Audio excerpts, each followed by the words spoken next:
Commissioner Danielle Bethell, running for governor. Hi. Hi. First question. Yeah. You were the first one that threw your hat in to run for governor to oppose what's happening in Oregon, as I recall. That's right. My question is, what made you decide? Oh gosh, I don't know that we have the whole day to talk about that, but essentially, I've been a county commissioner now 6 years. In 2023, I worked my way into leadership at a statewide position for the Association of Oregon Counties, and spent a lot of time in every county in Oregon. In 2024, worked with my district attorney and my sheriff to recriminalize drugs in Oregon, and found that there was no leadership in the state in positions of real power. The governor's office, whether it's the majority office in either chamber, um, they were just doing a lot of fighting. They weren't doing any listening. They weren't doing any collaborating, and they essentially had no idea what counties really do. And so, late 2023, I was meeting with some of my peers to talk about what is our strategy to really tackle the recriminalization effort. What does this mean to Oregonians and to the work that we do in counties? And everybody was frustrated, and everybody recognized that we needed somebody to come into the legislature to work with the governor and to make sure that we could produce policy that was palatable and effective and really representative of the work that we're supposed to be doing in caring for our neighbors that are vulnerable. And that was successful for me. And afterwards, a lot of people said, hey, this worked out. You formed some pretty good relationships with people on the opposing side, and maybe you should consider running. And I was like, there's no way. Who wants to be the governor? But then I got to thinking about the number of people who've been elected to office who've never run the government before. We're going to hang for a second. What's going on with them? Are they fighting? No, they're just barking at something out there. Sugar, no. I'm sorry, it's That's not okay. normal. Okay, go ahead. So I recognized that the folks that had gotten elected into the governor's office are people who've always come out of the legislature. And it dawned on me that one of the greatest challenges that we face in this state is we don't have people with real experience leading the government. We have people who have ideological positions or pet projects or agendas of their own that they want to force across the state, but nobody who's ever run for office that said, I just want to have an effective state. I want efficient state agencies. I want them to stay within their lane. I don't want to continue to raise taxes. How do we do that? And I actually know how to do all of those things. I do it very well as a county commissioner. And so I thought, well, can I take on another major interview, which is essentially this statewide concept, and get promoted? This is a promotion for me. It's not like crossing the road and going into a completely new industry. So we talked about it as a family extensively and made the decision. Feels like the journey always for people is that the first time someone brings it up, and maybe several times, they're like, no way, and then it percolates. Yeah. We talk, I mean, obviously you're a county commissioner, but you've also been on a school board. Yep. Yeah. And that kind of ties into what you just said, so your timing's perfect. But what things has that taught you being involved in the education system and what it needs? Oh my gosh. So I served on the Salem Kaiser School Board. You still do? Did. Okay. Nope. Excuse me. Oh my gosh. Worst volunteer job I've ever had in my life. We need more. I know. We need more modern Please, people. everybody go do it. And make sure you have a team and a lot of coffee and rest available.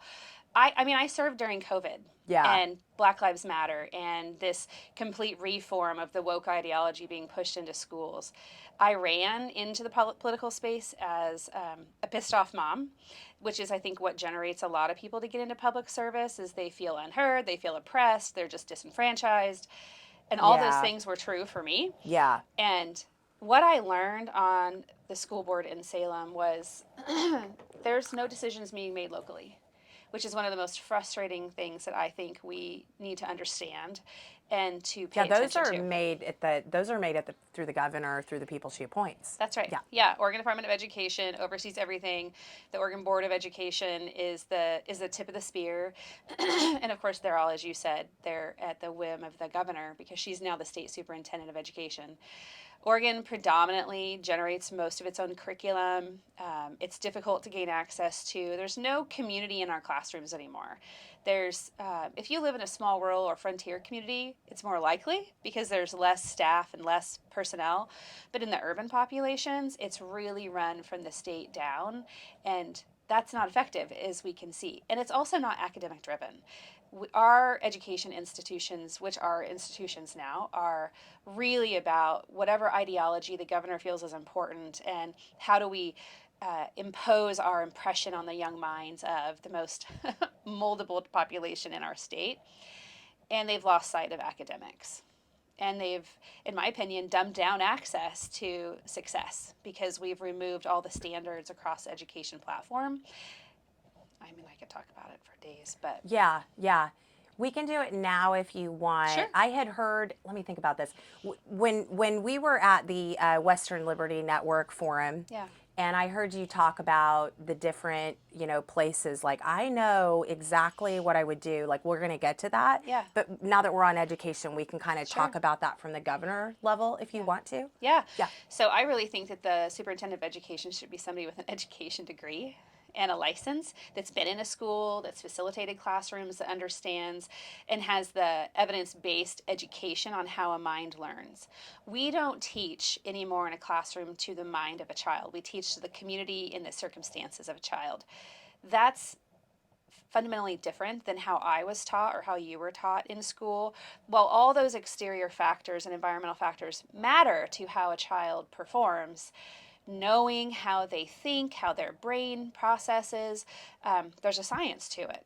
Our higher education systems in Oregon that have education degrees don't even focus on developmental anymore. They focus on what you need to do to manage a classroom, how to make a curriculum occur from these systems. It's more of like, I think they hand you like a toolkit instead of helping you become like a scientific expert in how people learn. I want to reform that system. There's so many evidence based models across the country, but you've heard a lot of us talk about the Mississippi standard. Yes. So the state of Mississippi went from being in the bottom 5 to the top 5 in just a short period of time.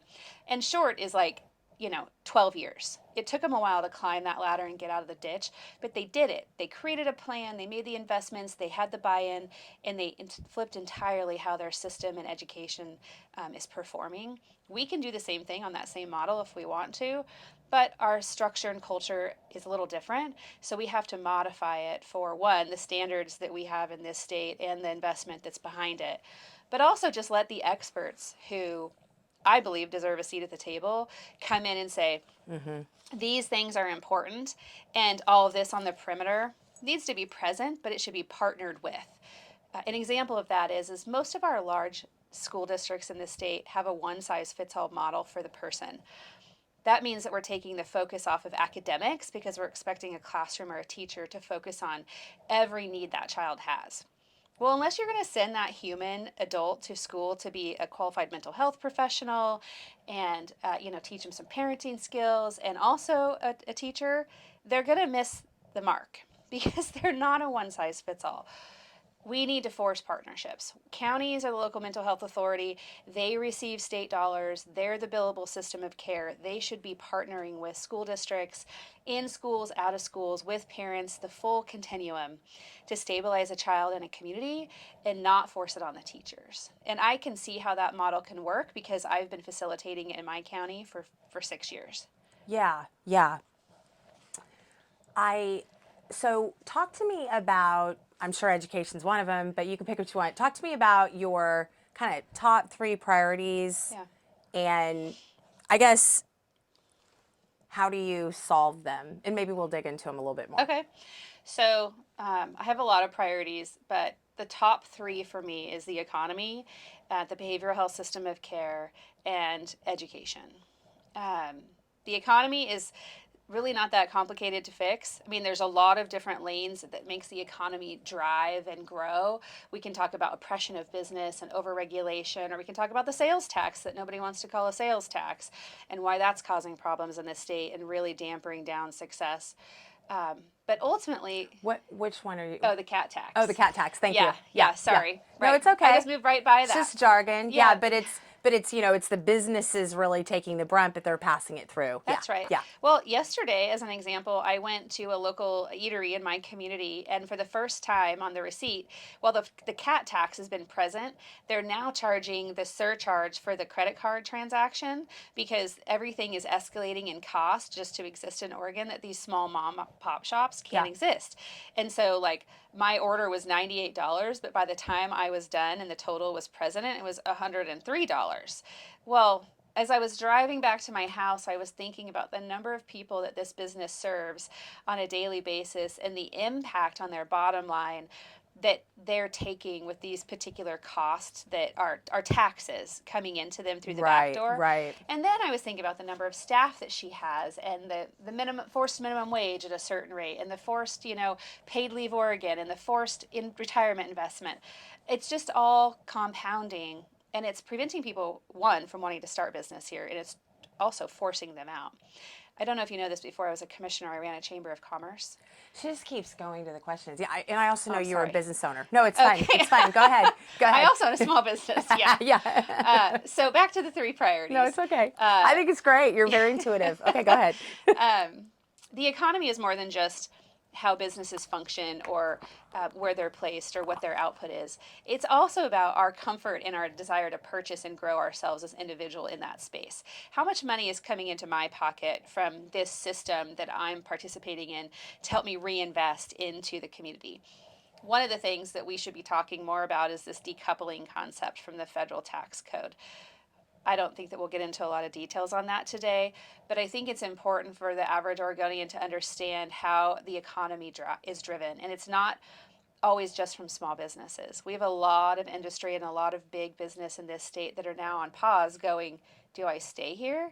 And it's not just Nike and Columbia. It's every manufacturing facility that's in my jurisdiction. It's every agriculture welding company that comes up with some type of a tool to help expand and grow ag and help keep costs down. All of those businesses have to be able to grow to stabilize and succeed, and also, of course, to meet their dreams. And those people hire people that have really small businesses, like say mine. That's right. Mm-hmm. Yeah. So we need to look at the entire system of the economy and how everything flows in and flows out, and determine really where the challenge is. We've heard a lot from the Republicans. It's all about taxation and regulation. But there's also a lack of investment in growth and opportunity. There's a lack of investment in the trades. There's a lack of investment in teaching people certain types of water user skills so we can grow our public service area for water treatment plants or wastewater plants. There's just all these nuances that we're losing out on. One, because we don't have a really robust higher education system. We have a failing trade system. We have a crippling supported system for the trade system through BOLI, and we're just ignoring it all. Yeah, I remember moving here in '96, which was a while now. I've lived here longer than my own home. Okay. And it was like the best city I've ever been to, so I didn't leave. But it was just happening in every way. The state, and I loved I loved both of the aspects of the liberal and conservative. For me, Sure. My family was like, it really is the best liberal city. I come from the Midwest, Okay. and I'm their liberal kid, but supposedly, but it depends on who you ask. But what I was going to say is that that energy of people prospering at all levels and people being really happy and having time and not being so sort of white knuckling it I look forward to that again. Yeah, me too. And we can get there, but it's going to come from somebody who understands what it is to collaborate and to be curious and to provide pressure to that growth and that return. I think we all really want to go back to the 90s. I'm a fifth generation Oregonian, so I've been here my whole life. Yeah. And I remember... I wish that I was. It's better than being a Hoosier from Indiana, but I hear you. That's funny. Yeah, much respect for that. I think I always remember that I'm here from other people's family, family's land, so yeah. Well, yeah, we can talk about that too. I'm welcome to anybody who's great and has good character, but if you're not, maybe you could find a different state. Yeah. So the second thing, behavioral health. we heard the governor, our current governor, talk about that when she ran. She talked about housing and homelessness, which is a part of the continuum of behavioral health. Yes. She has designed policies when she was a speaker and now that she's the governor. Let's stop. What happened? No, this is, I think something went down. Could you tell what happened? Well, that light went, that It white, wasn't just that. This light went down. yeah, So this turn this ring light light, up. Yeah. just like dropped down. Is that about? Yeah. Yeah. Okay. I'll fix it in studio, but can you help me again where we were? Do you Behavioral know? health. Yep, I can Okay. start over. Okay, go ahead. Sorry about that. It's fun today. There's lots. None of this has been happening. It's Well, like it's just a test. the dogs. It and turns this. out this isn't scripted. But you said like you're like no, I'm chill. So I was like, oh. I'm the one, and you are. I'm the one who's uptight. I'm like, what's going on? I can feel it in you. Actually, I feel like we need to give you a hug. Yeah, like, no, it's okay. no, I'm good. I want to do a really good job for you. I want you to come through. Yeah, go ahead. Thank you. So the behavioral health system in Oregon is failing. It's been failing for a long time. And it's not just because they deinstitutionalized our system for civil commitment and high acuity needs 25 years ago. It's failing because we've never had a leader in the office of governor who's made it a priority to talk about the fact that we have a division in our communities of difficulty. I'll just talk about my experience. So my mom had a severe and persistent mental illness. And because of her challenges, her family felt it was difficult to care for her. My father and her divorced when I was little, and because of her mindset and the way she operated, we moved around a lot. Mm-hmm. And she was a very giving person. She was very kind, but she was very difficult, and she was very unstable. Well, it wasn't until she left me when I was 16 and was gone for several years. I reconnected with her in my early 20s. She had been diagnosed with a severe mental illness, completely unregulated, unmedicated, just like she was living her best life. When you're in a manic state, you can't make good decisions. When you have a family that has this expectation of your behavior and you don't meet that expectation, they kind of push you away. I'm sure everybody who has somebody in their family they consider difficult, maybe they haven't thought past that, like, gosh, they're just difficult. Because we all get consumed in our own life and the busyness and the expectations and whatever our selfish needs are. The reality of our service system of care is should be something to where I could have gone to and said, hey, we need help. Or my grandmother could have gone to and said, hey, we need some help. And there would have been a community system that could have helped navigate the needs of the family and the person. We don't have that. We don't have that because of a variety of perspectives of the right to fail. You have a right to do whatever you want. Like, just, live your best life. But if you don't have the skill set, if your mind isn't functioning properly, do we really just say, like, you can just go do whatever you want? And I'm not suggesting we put people in institutions. I'm suggesting that we put programs in place to help people learn new skills, coping skills, facilitating skills, awareness skills. All that aside, we have a system right now that promotes the right to fail. Every policy that the current governor put in place as the speaker and as of the governor puts money into our community to stabilize people who are homeless, stabilize people who have addiction, stabilize people who have mental illness, all with the expectation that they don't have to enter into services. Well, I don't know how that works. It just doesn't. You can't tell somebody that you want them to do something different unless you teach them how to do something different. Expose them, love them, bring them around into it. Like, we can do this one person at a time. But the investment that the governor has made, which is well over $1 billion since she's been in office, has funneled money into community-based organizations and housing developments and shelter programs with the expectation that they do not have to enter service. So we're just churning through failure. We are. And, on a personal note, the way I met you was through somebody, and we had some people from PDX Real that have issues. And so sometimes it would come through to you, and I would say, what can I do for this person in Marion County?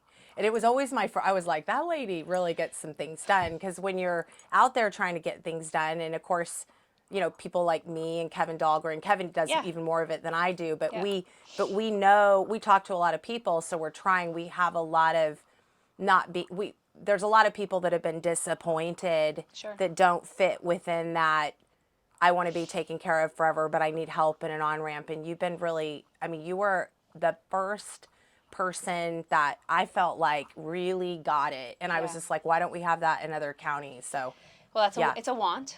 Yeah. I very much believe that the work I do as Marion County Commissioner is scalable. Yeah. It is. Yeah. And the barrier I have to get over, one of the reasons I'm running for governor, is to literally cut through the bullshit policy. Can I say that on your podcast? Yeah. Yeah. Yeah. That the governor has put in place I herself. typically only cuss off camera, but you know, sometimes stories. I'll tell you, no, this it's fine. is an area that I'm very You do passionate whatever you want to about. do. I think Okay. bullshit is a in 2026 is a fine word. Yeah, I know. I'll keep myself reserved. No. The truth is that the work Kevin does, I'm out in the camps all the time in my community, navigating people into stabilization. We should not allow government-funded dollars to go into a system that has a this only concept. That's Yeah. not equitable.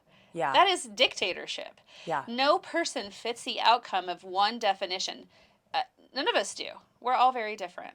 So anytime that any county in this state, commissioners across the state are constantly navigating with me on programs they can implement in their communities. How do they braid state and federal fundings together to get programs to meet the needs of their community that are flexible and nimble? But the truth is that most of the programs that are in Marion County are funded locally because we can't invest the dollars from the state the way the governor wants them invested because it doesn't work. You know, there's this housing first concept that we've talked about a lot over the years that was the national trend for over 20 years. Housing, if you get somebody into a house, that's the first step into their recovery and stabilization. And here that's a revolving door because they a lot of times don't even know how to be there. And then it's expensive and we're not counting who's leaving, we're counting who's coming in. And so the That's right. numbers are bad. Yeah. Yeah. Yeah. So the truth is that for somebody who just left housing and has been homeless for just a few short months, even less than a year, we could transition back into a unit because they have some of those skills. Yeah. But we can't just abandon them once they're in the unit. They just go back into the same repeated behavior that got them into the homeless space to begin with. Yeah. I call it the flat tire effect. It's essentially like I've helped a lot of people who have lost their jobs or their vehicles or their means to whatever because of one particular thing. I'm driving to work, I get a flat tire, I lose my job because I don't show up for my shift. Well, most organizations in this state will just figure out how to fix your tire. My job is to figure out why you didn't have enough money to replace your tire. How come you didn't have good tires in your car to begin with? Like, what is the root cause? Is it a lack of education? Is it poor financial planning? Is it you're over your skis and all of your debt? Like, there's so many things that contribute to a person that I was taught from a community of people who invested in me because I grew up in severe poverty. I've experienced homelessness. I know what the mental health system looks like. I know what it is to be under the roof of people who have addiction. I've seen it and walked through it, and so I have a different lens than anybody else in this race to be able to say with a true compassionate voice, I will love you till you're successful and then leave you to your own accord. But loving somebody in their state of failure is hard. Yeah. And it's hard to be the family member of that person. It's hard to be the neighbor of that person. It shouldn't be hard for the system of care that I pay so much money for as a taxpayer to welcome them in and to navigate them. There's no wrong door effect is what we say in Marion County. If you come into Public Works for a permit and you have a meltdown, they're going to warm connect you to somebody in the mental health system just to make sure you're okay. Because that's what the system is supposed to do. We can do that across the state. So behavioral health for me is there's a lot of policies, there's a lot of dollar investment, there's a lot of accountability. You probably heard in the news recently that the Behavioral Health Resource Network, which is the Measure $110, Yeah. Yeah. couldn't. BHRC. Yeah. Yes. Yeah. What was I'm sorry. The BHRN, yes. the burn. And then they changed that. Okay, excuse me. Yeah, Yep. and then the Oversight and Opportunity Council, the OAC. It's all connected. They couldn't produce real results as like the number of outcomes created from the dollars invested over the last 4 years because they didn't create a structured system of information collection.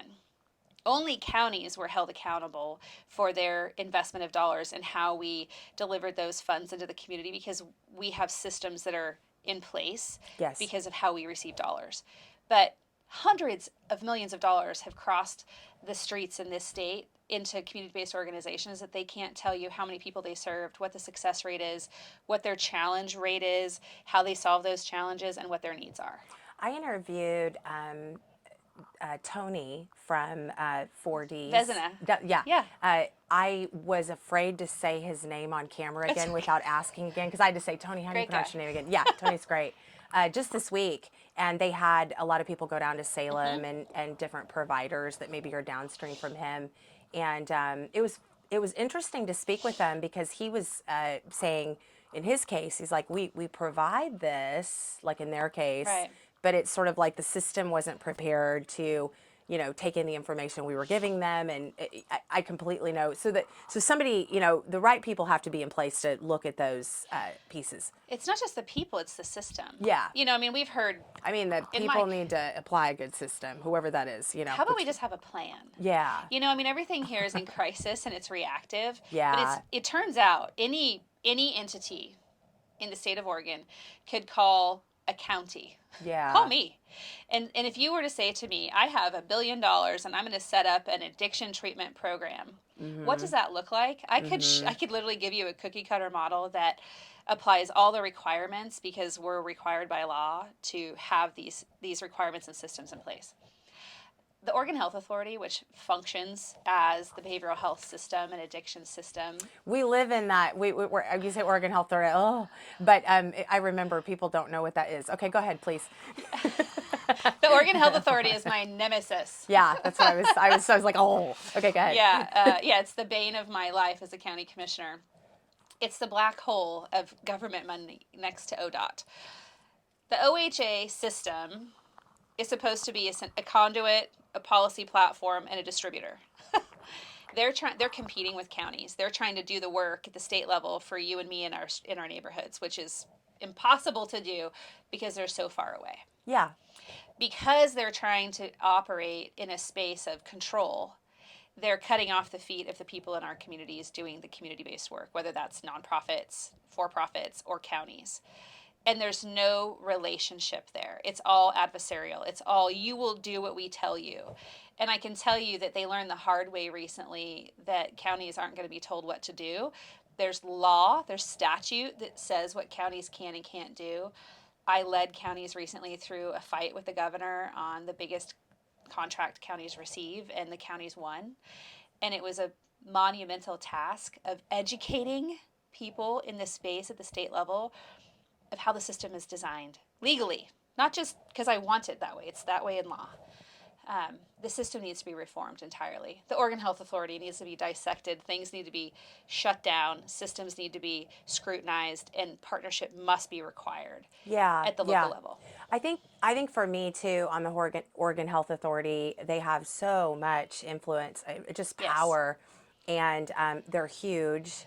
And so decisions that you have in terms of before on masking, or there's things That's about right. what's going on with your kids, or I mean, it's just huge. And they're unelected, bureaucratic, you know, system that was voted in some years ago. I'm sorry, I can't remember the year, 15, 20 years ago. But it does feel, it just feels like, you know, I want somebody accountable. And when things get transferred, as they have in the last decades in Oregon, it's like we have less and less control over our lives. So That's right. I appreciate you bringing that up. And it's because they've sucked it into this vortex. And we could talk about COVID. So counties are the local public health authority. We are the experts in our communities knowing exactly where disease exists. It's our responsibility by state and federal law. Oh, really? Okay. When COVID came about, we all employ epidemiologists, especially the large urban communities. I mean, I have some of the best epidemiologists in the state in Marion County. Thank God they love working in our community. Yeah. And we fought in competition with the state over their overregulation of masking, not just because they were destroying businesses and people's lives, but because they were literally killing people in old folks' homes and not providing appropriate services and direction because they were so far away from it. But they refused to partner with counties and county commissioners when we were telling them the truth. Yeah. When I would show up in a meeting and say, we had a facility in South Salem and 15 people died this week.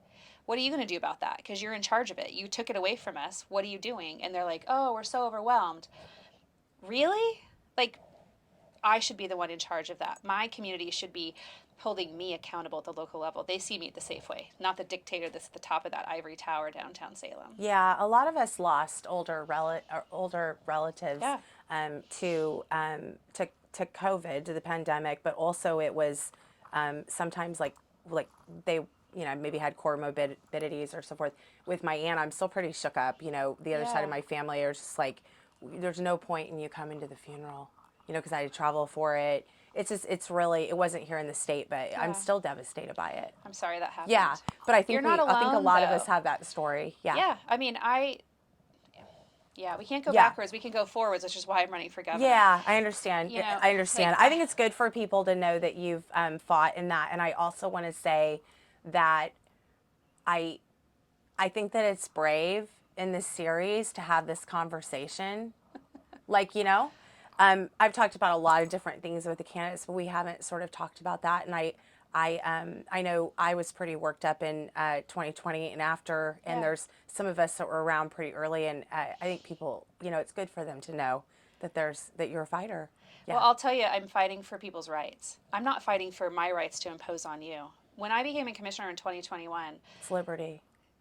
I showed up for the people. I convened people who wanted to be vaccinated and masked and figured out how to get them those tools. If that's what you want and you're educated on it, I'll provide you the tools to make your dreams come true. That's my job. Absolutely. It is not Absolutely. my job to tell you what I believe is right for you.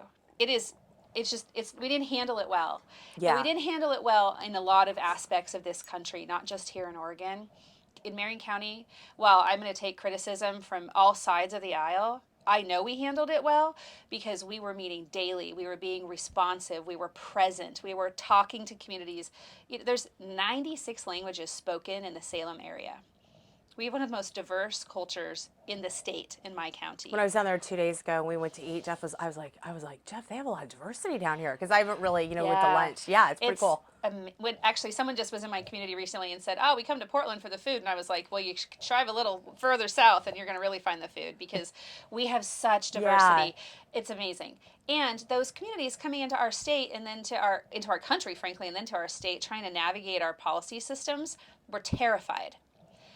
We door knocked into communities and welcomed them to the conversation and said, what is it that you need? And that has helped me be successful as a commissioner and thinking about scaling up into this governor's role because I can see where the cultures and the communities are and I respect them deeply. But we have to live together in this melting pot, and there's a way to do that without being so controversial and in conflict. So we handled COVID well in Marion County, but it was not for a lack of fighting with Governor Brown and with who I call the bow tie guy at OHA, who kept telling us what to do with our lives. And by the way, he was not an epidemiologist. Yeah. I sent him a bouquet after a really big piece, I recall. I never heard, I think it was a peace plant. It was like, just so you know. Oh, it was after we did the mass burn. I don't know if people know that. Oh, I didn't know you did that. Yeah, we staged a 500-person mass burn in front of OHA. They weren't there. They were at home, and the fire department came, and they came up and they said, because we had a barrel, and everybody was bringing their masks, and we were like, we're done. Yeah. Anyway, I was like, you're ruining businesses. They were ruining us. Like, it was just like, we're done. Yeah. Anyway, I remember the fire guy came up in Portland and he said, ma'am, who's in, I need to, found me. You're going to need a, burning permit or whatever it is. And I said, I don't have one. And I said, you're going to have to arrest me today because it's going to happen. And he said, look, it needs to move here. And I was a little just ready for him. I was a little intense. Let's do it. And he was like, ma'am, I'm here because I was called and I'd like to give you a permit on the spot. And I was like, you live in Portland, sir? May I have your name? And so anyway, it was a time I felt that being defiant helped people find their voice, and it was important. But yeah. Well, there was a lot of need for voices, and there still is. People are frustrated and scared in Oregon. Yeah. And we need to have a really good plan and a good leader that can kind of weather the storm of that. Okay. So I'm just going to ask this. I've asked people kind of questions that it's like everybody's kind of talking about. So there's several candidates in this race who have higher statewide name recognition. And those of us that are a little bit more familiar with campaigns know that if you don't quite have the name recognition, you have to have the money to get the name recognition or just an extraordinary plan. So you've already been introducing yourself to others. You've been out a lot online. I just wanted to know if you could share with us, as you're building this competitive statewide campaign, we've talked about a lot of this, but what's the core message you want people to know? And how do you think that that's overcomable? How's the message over? Not overcomable, The name ID. the name ID, Yeah. those Yeah. type of pieces. Yeah. Yeah, so well, first of all, people have to get out of their own way and stop expecting someone to be coronated into this seat. Like, I'm really sick and tired of the Republican Party of Oregon shying away from what should be a healthy conversation among candidates. We deserve to have the best candidate, not just the most popular name ID candidate. Frankly, I mean, I'm just like on its face. Yeah, as citizens, we've been lazy. We have decided, oh, if I know somebody's name or whatever, on both sides. And it's important that we do our homework and Right. we return to civics. So, yeah. But it's also for the party, you know. So, like, I'm not a person of the party, and that's been a bit of a challenge for me. I didn't grow up in politics. I'm not the standard politician. In fact, I'm probably the opposite of what most politicians would be considered because I'm so much more bold and brash than the average person in office. Yeah. But my perspective is I don't have anything to lose in this race. I have, other than the time away from my family and working 2 full-time jobs, campaigning is full-time and being a commissioner is full-time. I have to overcome the shiny object in front of you that just seems like the easiest thing. You know, I've heard all across this state from folks who just assume that one of the candidates should just get it because it's just easier for them. I'm like, well, what if they can't perform? What if they committed to you? What's their plan? You know, we're not challenging these candidates to be truthful, to be honest, and to be brave in this space, to tell Oregonians what we're going to do for them. We've allowed the Republican Party to just pontificate and to theorize and to make you feel good that if we ever get a Republican in office, then life will just be better. That's not true. If we don't get a governor in office that's a Republican that knows how to run state agencies, that knows how to put a budget together and to listen to the jargon and look for the manipulation and plan the system, we're not going to be any better off. We're just going to be more pissed off because we're, this message that for 40 some years we can't elect a Republican because, and then we do, and then they don't perform.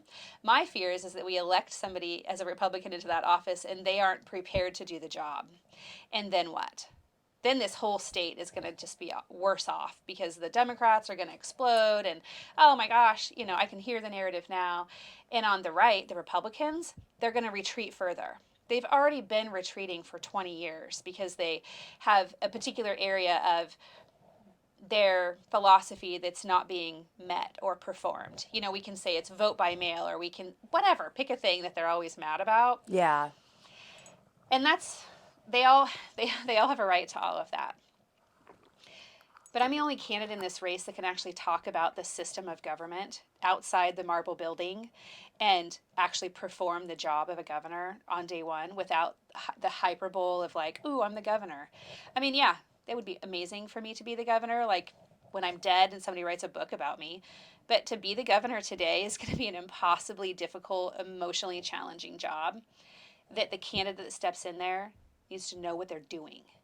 And I'm the only candidate on this stage right now that can actually tell you where everything is occurring in this cesspool of the system. So I want to get in there and fix it. Yeah.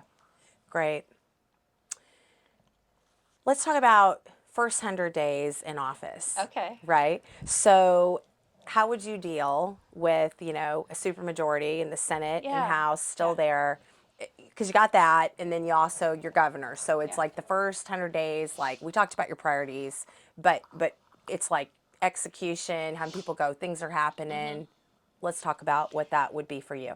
Well, it's going to be a lot of transparency for Oregonians. I think it's important that we see everything that's happening. There's a way to do that, and there's a way not to do that, so honesty occurs in this space. I've had the opportunity and taken the responsibility to get to know a lot of legislators, especially the ones in power.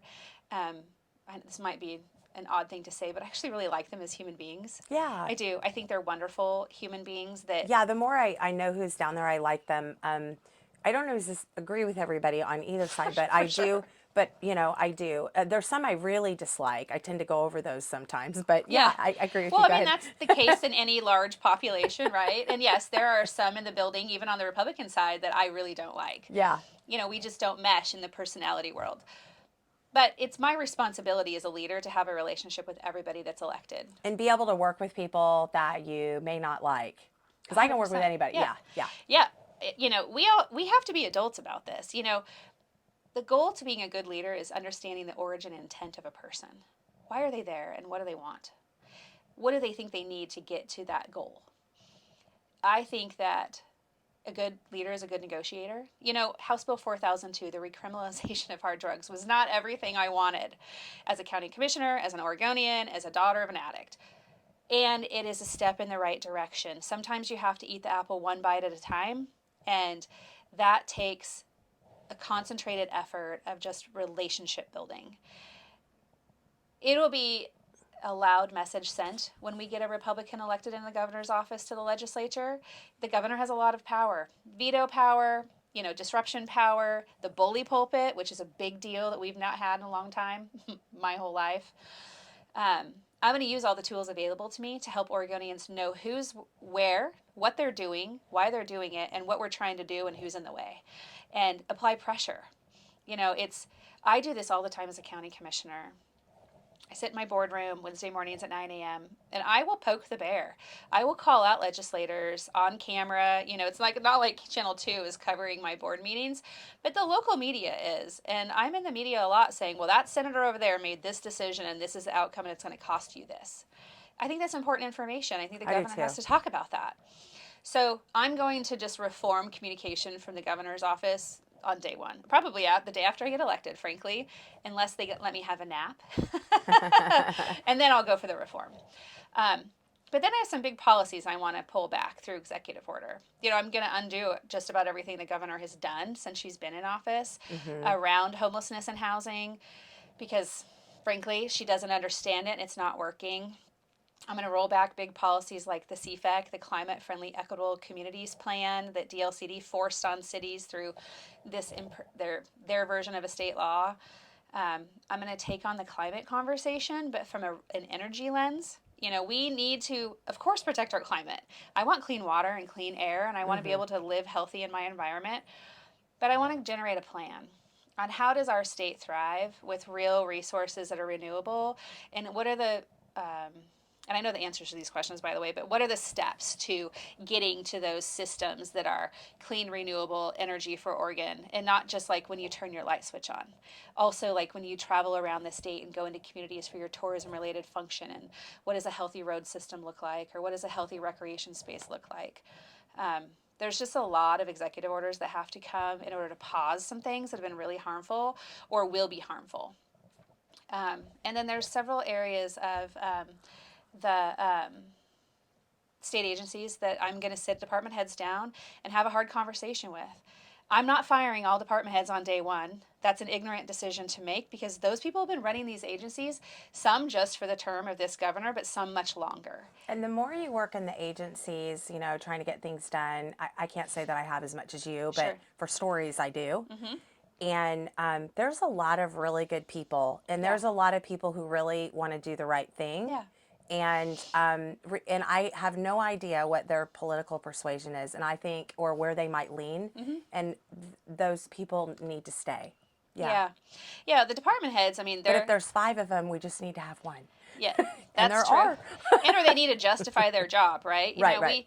We could talk about state agencies on another episode and kind of how I believe they should be run because I think they should be run very differently. Yeah. And I want to compress the state government into local communities. You've probably heard me say this a lot, that I want to move the government from a top-down to a bottom-up system. Yes. I very much believe that money comes in and it should go around and come up. It should never be pushed down. They don't know what's happening down here. I do. I know about the infrastructure and the communities and the needs. I'm in it. So don't tell me what to do. Ask me what I need. Amazing.